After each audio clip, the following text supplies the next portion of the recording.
Assalamualaikum warahmatullahi wabarakatuh.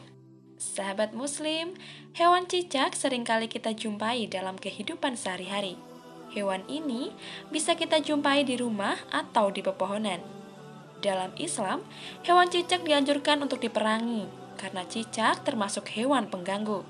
Dan tahukah kamu, faktanya dalam Islam cicak juga dianjurkan untuk dibunuh? Lalu ada fakta-fakta apa lagi tentang cicak dalam Islam? Temukan jawabannya dengan menyimak video ini hingga akhir, tentunya hanya di channel Titik Terang. Namun sebelum lanjut, jangan lupa untuk klik subscribe, like, dan lonceng notifikasi ya, untuk terus bersama kita menyiarkan khasanah Islam. Cicak membantu meniup api yang membakar Nabi Ibrahim. Kisahnya berawal ketika Nabi Ibrahim dibakar hidup-hidup oleh Raja Namrud. Diceritakan, pada saat itu ada dua hewan yang berperan dalam kejadian tersebut, yakni semut dan cicak. Dalam cerita itu, semut dengan bersusah payah memadamkan api dengan membawa air di mulutnya. Kemudian, seekor burung berkata mewakili keheranan semua binatang yang menyaksikan peristiwa tersebut. "Tidak mungkin, setetes air yang ada di mulutmu mampu memadamkan kobaran api yang sangat besar itu," sahut si burung. Kemudian semut menjawab, "Memang, air ini tidak akan bisa memadamkan api itu. Tapi ini kulakukan, paling tidak semua akan melihat bahwa aku di pihak yang mana." Di sisi lain, cicak ikut meniup api yang dibuat oleh Namrud agar semakin membesar. Memang tipuan cicak tidak seberapa, tapi dengan apa yang dilakukannya, semua tahu cicak di pihak yang mana. Al-Munawi dalam kitab Faidul Qadir mengatakan, Allah Subhanahu wa Ta'ala memerintahkan untuk membunuh cicak karena cicak memiliki sifat tercela. Sementara dulu dia meniup api yang membakar Nabi Ibrahim, sehingga api itu menjadi besar.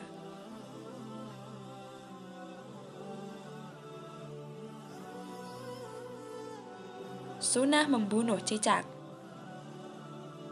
Imam An-Nawawi dalam kitab Syarah Sahih Muslim menyebutkan ilat bahwa cicak digolongkan hewan yang fasik karena ia merupakan hewan yang memberikan dampak mudarat dan mengganggu manusia. Beberapa hadis bahkan menganjurkan umat muslim untuk membunuh cicak.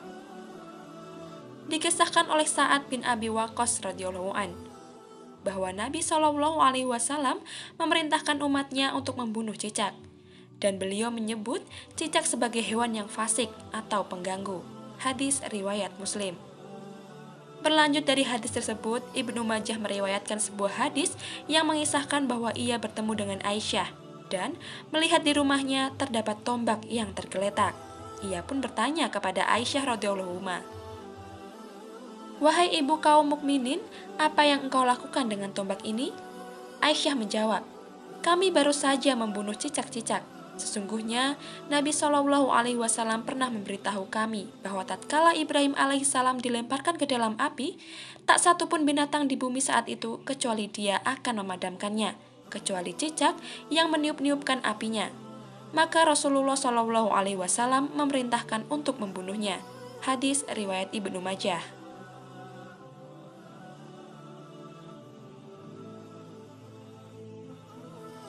Cicak dapat menyebabkan kusta. Kusta merupakan sebuah penyakit yang biasa menyerang pada kulit.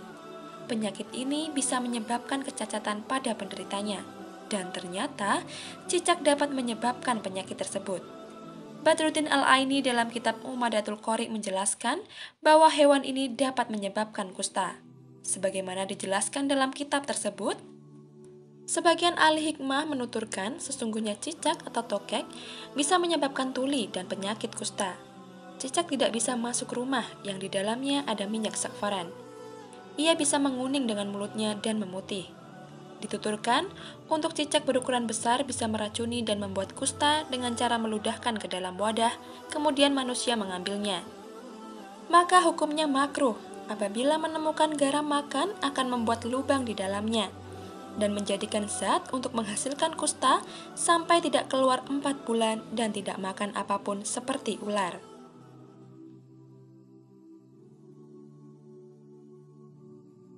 Kotoran cicak menyebabkan sakit perut. Cicak yang umumnya berkeliaran di langit-langit rumah terkadang membuang kotoran sembarangan. Kotorannya bisa jatuh ke lantai, mengenai badan, atau bahkan jatuh pada makanan. Dilansir dari doktersehat.com yang linknya telah kami sertakan di kolom deskripsi, tubuh kotoran cicak mengandung bakteri E. coli yang dikenal luas sebagai salah satu penyebab utama sakit perut atau gangguan pencernaan lainnya.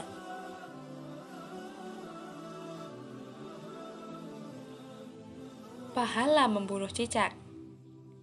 Sunnah adalah perkara yang tidak wajib untuk dilakukan, namun akan mendapatkan pahala kebaikan jika melakukannya.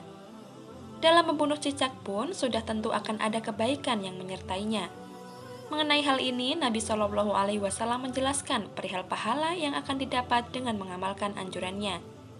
Rasulullah Shallallahu Alaihi Wasallam bersabda, "Barang siapa yang membunuh seekor cicak dengan satu pukulan, dicatat baginya 100 kebaikan. Dalam 2 pukulan, pahalanya kurang dari itu. Dalam 3 pukulan, pahalanya kurang dari itu." Hadis riwayat Muslim. Tak hanya itu, juga ada sebuah hadis lain yang mengisahkan tentang Aisyah radhiyallahu anha. Ia mengatakan, "Aku mendengar bahwa Rasulullah Shallallahu Alaihi Wasallam bersabda, barang siapa yang membunuh cicak, maka Allah akan menghapus 7 kesalahan atasnya." Hadis riwayat Tabrani. Mengapa diberikan kebaikan atas membunuh cicak dengan pukulan-pukulan tertentu?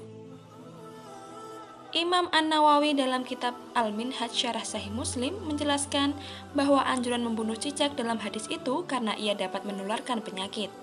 Membunuh hewan ini dengan pukulan tertentu, karena semakin cepat dibunuh, maka akan semakin membuat diri kita aman dari penyakit yang dibawanya. Sahabat Muslim, hewan cicak ini dianjurkan dibunuh karena dapat membahayakan kita, bukan karena alasan yang lain, apalagi karena alasan balas dendam Nabi Ibrahim. Seperti yang dijelaskan dalam hadis Nabi Muhammad Shallallahu Alaihi Wasallam bersabda, "Tidak boleh ada bahaya dan tidak boleh membahayakan." Hadis riwayat Ibnu Majah dan disahihkan Al-Albani dalam Irwa Al-Ghali.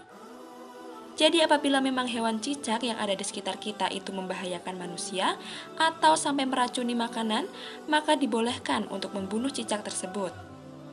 Wallahu a'lam bishawab. Sahabat Muslim, jangan lupa berbagi informasi dengan cara share video ini, karena sebaik-baik manusia adalah yang paling bermanfaat bagi manusia.